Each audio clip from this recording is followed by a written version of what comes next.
The ocean floor is not empty. It never was.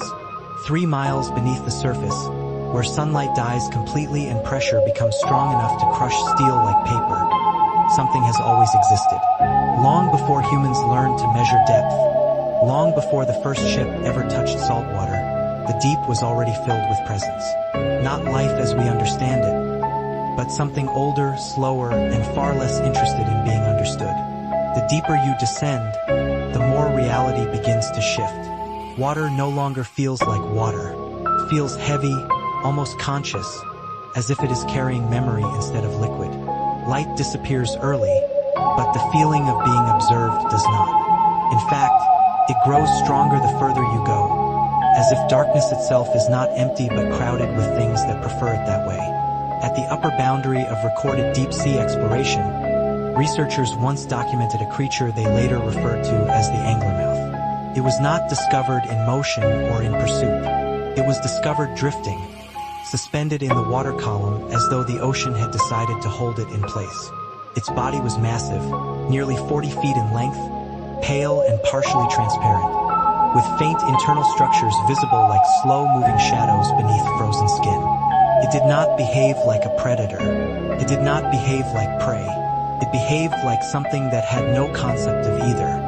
From its forward structure extended a bioluminescent lure that pulsed in a slow, steady rhythm.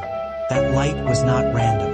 It followed a pattern so precise that when recordings were played on surface equipment, technicians began to report physiological reactions, headaches, disorientation, and an overwhelming sense of falling despite standing still. More disturbing were the shared dreams. Individuals who had never met reported identical experiences during sleep after exposure to the recording. They described darkness beneath them, infinite and expanding, and something gently opening beneath that darkness without sound or resistance. Something that did not chase but simply accepted. The Anglermouth was never observed again after Dive Unit 7's descent. Their mission was routine, their equipment fully functional, their communication systems stable. The creature appeared outside the viewport without warning. It did not approach aggressively. It simply remained there, parallel to the vessel, matching its position as though aware of its presence. For 11 minutes, the crew recorded it in silence. No panic, no movement, no deviation. Then, without explanation, every system aboard the unit failed at once. The feed cut instantly. No distress signal followed. No emergency transmission. Nothing. When recovery teams reached the last known coordinates, they found only empty water and instruments that had powered down as if instructed to stop functioning. Far deeper than this region lies a structure that should not exist naturally. It is known as the trench layer. Geological mapping has revealed corridors of immense scale carved into ancient rock that predates multicellular life. These are not random formations. They follow repeating geometry, arches, tunnels, and smooth bored passageways that extend for miles in multiple directions. There is no known natural process capable of producing such symmetry at that depth and under that pressure. The rock is too old, the structure too precise. It suggests intention, or at least repetition so consistent it becomes indistinguishable from design. Dr. Yui Tanaka, a marine geologist assigned to analyze sonar data from the region, spent 6 months studying these formations. She cross-referenced structural angles, density anomalies, and acoustic reflection patterns. What she found did not align with any known geological theory. Her final report was sealed almost immediately after submission. However, a fragment of her personal notes leaked into an unauthorized research archive. It contained a single sentence that was later cited repeatedly before being removed from circulation. The tunnels were not made from the outside. After that, exploration became more direct. Autonomous drones were sent into the trench layer. Their purpose was simple: confirm structure, map interior geometry, retrieve samples if possible. None returned. A few transmitted partial data before losing connection. Each transmission ended in the same manner. The drone would move through the tunnel smoothly, recording stable rock formations and perfect symmetry. Then, at some point, the tunnel walls would appear to change. Not physically break or collapse, but shift in perception. The structure would feel closer, more enclosed, and then something would appear directly in front of the lens. It was pale, vast, not clearly shaped in any recognizable anatomical way. Pressed gently against the camera, not striking, not attacking, just contacting, as if acknowledging presence.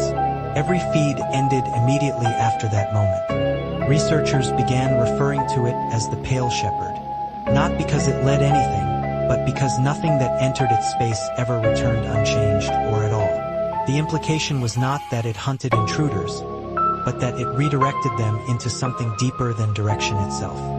As exploration attempts increased, a different phenomenon began drawing attention. It was not visual or structural, but auditory. A persistent low-frequency oscillation detected across multiple deep-sea monitoring stations. It measured approximately 0.8 Hz, far below human hearing range. Yet its effects were unmistakable. People exposed to equipment that recorded this frequency began reporting psychological disturbances. A sensation of unease without cause, pressure behind the eyes, difficulty sleeping, and most consistently, the feeling of being observed from beneath the ocean floor itself. This signal became known as the hum. At first, scientists attempted to classify it as geological vibration or mechanical interference, but the signal did not vary with time or location in any predictable way. It persisted across entire ocean basins. It was too structured for randomness, too consistent for natural decay. It behaved like a presence rather than a phenomenon. Some researchers proposed a biological origin, something large enough that its movements, or perhaps its existence, displaced water at a scale capable of producing global low-frequency resonance.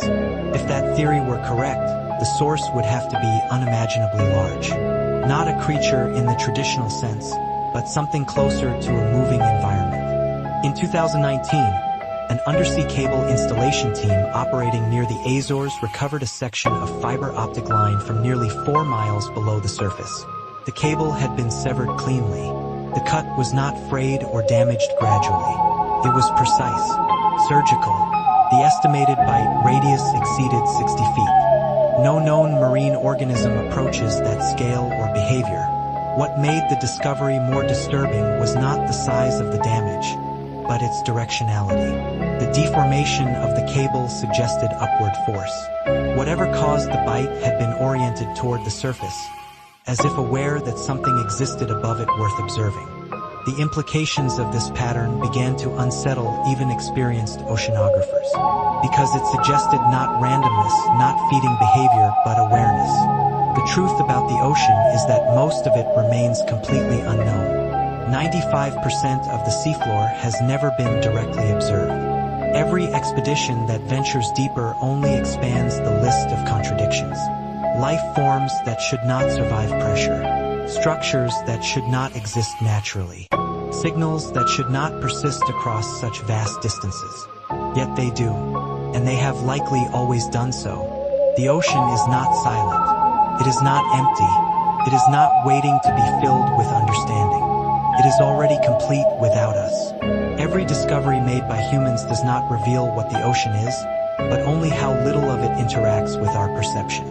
When the Mariana Trench was first sounded in 1875, sailors recorded a strange anomaly. Their instruments registered a return signal far too fast, as if something massive had risen from below, paused directly beneath their vessel, and then slowly descended again. The event was noted as a malfunction and dismissed without investigation. But the record remains. Unexplained, unrevised, unresolved. Whatever caused it did not leave. It did not retreat. It did not disappear. It simply returned to the depths and continued existing in a state of patience so absolute that human timescales cannot meaningfully measure it. The deep ocean does not require belief. It does not seek validation. It does not announce itself. It simply continues. And somewhere beneath the crushing darkness, where pressure is absolute and light has never existed, something is still listening.